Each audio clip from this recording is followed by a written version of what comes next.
माँ सरस्वती के चरणों में मेरा नमन।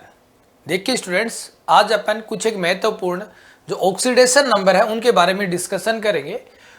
तो जैसे ऑक्सीजन है उसका ऑक्सीडेशन नंबर जैसे -2 भी होता है, -1 भी होता है, माइनस का हाफ भी होता है, तो उनके बारे में अपन जानेंगे।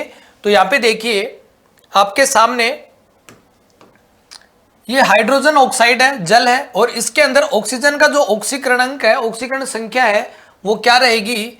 जैसे अपन कैलकुलेट करेंगे तो हाइड्रोजन का +1 है, हाइड्रोजन का क्या +1 होता है, 2 है, 2 से इसको मल्टीप्लाई करेंगे, इसको x मान लेंगे, इसके ऊपर कोई चार्ज नहीं है, इसको 0 मानेंगे, आगे 0 लिख देंगे। जैसे अपन इसको कैलकुलेट करेंगे तो इसका जो ऑक्सीडेशन नंबर निकल के आएगा वो -2 आएगा। इसका मतलब यहाँ पे जो ऑक्सीजन का ऑक्सीकरणांक है वो ऑक्साइड यानी कि -2 है, वो ऑक्साइड रूप में है। और यहाँ पे देखिए हाइड्रोजन प्रोक्साइड है, और हाइड्रोजन प्रोक्साइड के अंदर हाइड्रोजन का ऑक्सीकरणांक +1 लिखा गया है, और ऑक्सीजन का ऑक्सीकरणांक जैसे हमने फाइंड आउट किया है तो -1 है। तो यहाँ पे जो ऑक्सीजन है उसका जो ऑक्सीडेशन नंबर है वो, जैसे ये ऑक्साइड है तो वो किस में है, प्रोक्साइड में ही है। ये किस में है स्टूडेंट्स, प्रोक्साइड में है। ये पोटेशियम सुपर ऑक्साइड है, तो सुपर ऑक्साइड के अंदर जो ऑक्सीकरणांक अपन कैलकुलेट करेंगे वो -1/2 आएगा। जैसे रूबिडियम सुपर ऑक्साइड है, इसके अंदर अपन ऑक्सीजन का ऑक्सीकरणांक अगर फाइंड आउट करते हैं तो -1/2 आएगा। यहाँ पे ऑक्सीजन फ्लोराइड है, तो जो फ्लोरीन होता है उसका जो ऑक्सीडेशन नंबर होता है वो कभी चेंज नहीं होता है, वो कभी चेंज नहीं होता है, वो -1/2 रहेगा।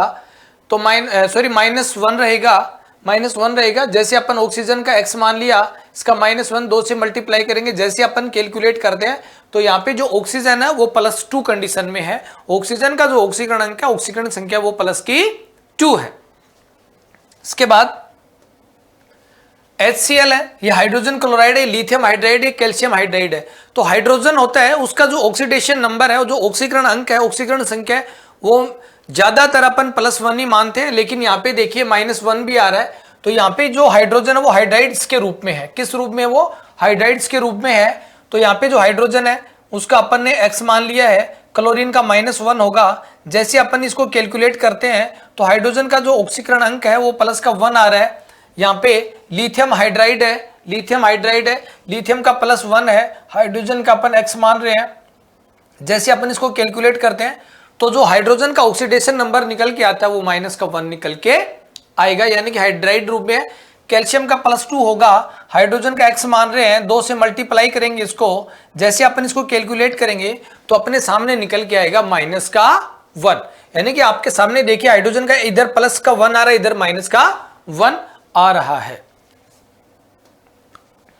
ये MnO4- है। तो यहाँ पे मैंगनीज का ऑक्सीकरण अंक निकालना है, जिसके नीचे मैंने अंडरलाइन की है उसी का अपने को ऑक्सीकरण अंक निकालना है। ऐसे एग्जाम में क्वेश्चन पूछा जाता है। तो इसके अंदर देखना आप, जैसे मैंगनीज है, इसका मैंने x मान लिया, ऑक्सीजन 4O4 है, तो 4 ऑक्सीजन का -2, ऊपर जो चार्ज लगा है वो बराबर के निशान के आगे वो ऊपर वाला चार्ज लिखा जाता है। जैसे अपन इसको कैलकुलेट करेंगे, ये x हो गया, ये 4 दूनी 8 हो गया, माइनस का बराबर -1 हो गया, ये 8 इधर आएगा तो प्लस का हो जाएगा, माइनस का 1 8 में से 1 कम करेंगे तो यहाँ पे जो मैंगनीज है उसका जो ऑक्सीकरण अंक आएगा वो +7 आएगा, +7 आएगा। यहाँ MnO2 है, तो मैंगनीज डाइऑक्साइड है इसके अंदर, तो मैंगनीज का अपन x मानेंगे, O2 मतलब ऑक्सीजन 2 है, इसका ऑक्सीजन का ऑक्सीकरण अंक -2 होगा, इसको मल्टीप्लाई करेंगे, -4 आएगा, ऊपर कोई चार्ज नहीं है तो बराबर का निशान लगा के उसके आगे अपन 0 लिखेंगे।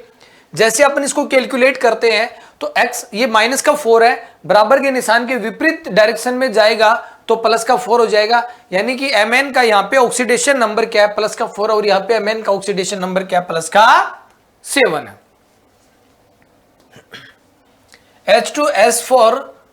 H2S4O6 है, तो अपन जब इसको कैलकुलेट करते हैं तो यहाँ पे जो सल्फर है इसका ऑक्सीडेशन नंबर निकल के आ रहा है 2.5। ये सही नहीं होगा, ये सही नहीं होगा। एग्जाम में अगर आप इस प्रकार से कर रहे हो तो ये सही नहीं माना जाएगा। तो इसके लिए आपको क्या करना पड़ेगा, इसकी स्ट्रक्चर बनानी पड़ेगी, इसकी संरचना बनानी होगी। तो ये संरचना आपके सामने देखिए, ये संरचना आपके सामने है। इसके अंदर देखना सल्फर 4 है, 1 2 3 4 है, सल्फर कितने हैं, 4 है, 1 2 3 4 लिख दिया। इसके बाद में ऑक्सीजन कितने हैं, 6 है, 1 2 3 4 5 6 हाइड्रोजन 2 है। यहाँ पे देखिए हाइड्रोजन पे +1 रहेगा, यहाँ पे +1 रहेगा, ऑक्सीजन पे -2 -2 -2 -2, ऑक्सीजन पे -2 ऑक्सीजन पे -2।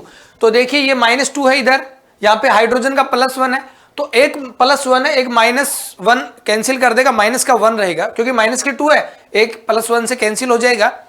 तो यहाँ पे माइनस का 1 रहेगा, माइनस का 1 माइनस का 2 माइनस के टोटल माइनस के 5 हो गए। अब इसके ऊपर क्या होगा, प्लस का 5 रहेगा, प्लस का 5 रहेगा, सेम डिटो। ये माइनस का 2 है, ये प्लस का 1 है, ये प्लस का 1 है, ये इससे एक मतलब कैंसिल हो जाएगा, तो यहाँ माइनस का 1 माइनस का 2 माइनस के 2 टोटल माइनस के 5 हो गए। उनको बराबर करने के लिए यहाँ पे अपने को प्लस का 5 रखना है। तो इस सल्फर का जो ऑक्सीकरण अंक है ये रहेगा प्लस का 5, इस सल्फर का प्लस का 5 रहेगा। ये दो सल्फर आपके सामने दिखाई दे रहे हैं, इनका 0 ऑक्सीकरण अंक रहेगा। इनका क्या रहेगा, ऑक्सीकरण अंक 0 रहेगा, इनका ऑक्सीकरण अंक।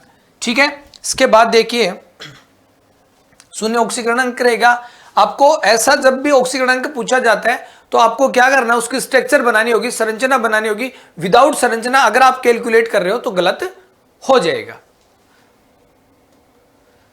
इसके बाद में देखिए C3O2 है, C3O2 है यानी कि कार्बन 3 है, ऑक्सीजन 2 है। जब मैं इसको कैलकुलेट कर रहा हूं तो यहाँ पे जो कार्बन का ऑक्सीकरण अंक निकल के आ रहा है वो प्लस का 4/3 आ रहा है, ये सही नहीं माना जाएगा। तो आपको सही करने के लिए इसकी स्ट्रक्चर बनानी होगी, इसकी संरचना बनानी होगी। और वो संरचना देखिए, कार्बन 3 है, 1 2 3 कार्बन हो गए। अब ऑक्सीजन 2 है तो एक ऑक्सीजन इधर एक ऑक्सीजन इधर, डबल बॉन्ड लगा के जोड़ देंगे। उसके बाद में इसका माइनस का 2 रहेगा, ऑक्सीजन का माइनस का 2 रहेगा। ये -2 है तो कार्बन के ऊपर इधर प्लस का 2 आएगा, -2 है कार्बन का प्लस का 2 आएगा। बीच वाले कार्बन का ऑक्सीकरण अंक 0 रहेगा, ये याद रखना बच्चों। इसका जो ऑक्सीकरण अंक है वो क्या रहेगा, 0 रहेगा। और दो जो कार्बन है, कार्बन 1 और कार्बन 3 है, कार्बन फर्स्ट और कार्बन थर्ड है, उनका प्लस का 2 रहेगा ऑक्सीडेशन नंबर, ऑक्सीकरण अंक, ऑक्सीकरण संख्या। और कार्बन नंबर जो 2 है उसका 0 रहेगा। Br3O8 है, ये इंपॉर्टेंट बनेगा एग्जाम की दृष्टि से। जैसे मैं यहाँ पे Br का ऑक्सीडेशन नंबर मतलब कैलकुलेट कर रहा हूं तो मेरे पास निकल के आ रहा है प्लस का 16/3, जो सही नहीं माना जाएगा। तो उसके लिए आपको क्या करना होगा, आपको स्ट्रक्चर बनानी होगी, संरचना बनानी होगी। तो देखिए Br3 है यानी कि Br लिख दिया। ऑक्सीजन कितने, यहाँ पे 8 ऑक्सीजन है, 1 2 3 4 5 6 7 8 ऑक्सीजन है। क्लियर। तो अब इसमें क्या करना है, इसको ऑक्सीजन का माइनस का 2 माइनस का 2 माइनस का 2, यहाँ पे -2 -2 -2, यहाँ -2 -2। अब देखिए ब्रोमीन ब्रोमीन ये सेम है, सेम से सेम के ऊपर कोई चार्ज नहीं आएगा। अभी क्या कर रहा है, -2 -2 -2, इसको बैलेंस करेंगे तो इस पे प्लस का 6 आएगा। 2 2 2 6 माइनस के 6 हो गए, तो इनको बैलेंस करने के लिए प्लस का 6 चाहिए, तो प्लस का 6 हो गया। इधर देखिए -2 -2 -2 बैलेंस करने के लिए इसके ऊपर प्लस का 6 आएगा। और यहाँ पे -2 इसको बैलेंस करने के लिए यहाँ पे प्लस का 4 आएगा। तो मेरा कहने का अर्थ ये हुआ कि ब्रोमीन जो फर्स्ट Br है उसके ऊपर +6 आएगा, उसका ऑक्सीडेशन नंबर, ऑक्सीकरण संख्या प्लस की 6 आएगी। जो ब्रोमीन सेकंड नंबर पे आ रहा है उसका प्लस का 4 रहेगा ऑक्सीकरण अंक। और ब्रोमीन जो थर्ड नंबर पे जो Br आ रहा है बच्चों, उसका जो ऑक्सीकरण अंक रहेगा वो भी प्लस का 6 रहेगा स्टूडेंट्स। तो इस प्रकार से जो इंपॉर्टेंट ऑक्सीडेशन नंबर थे अपन ने इस प्रकार से उनका डिस्कशन किया। Thank you.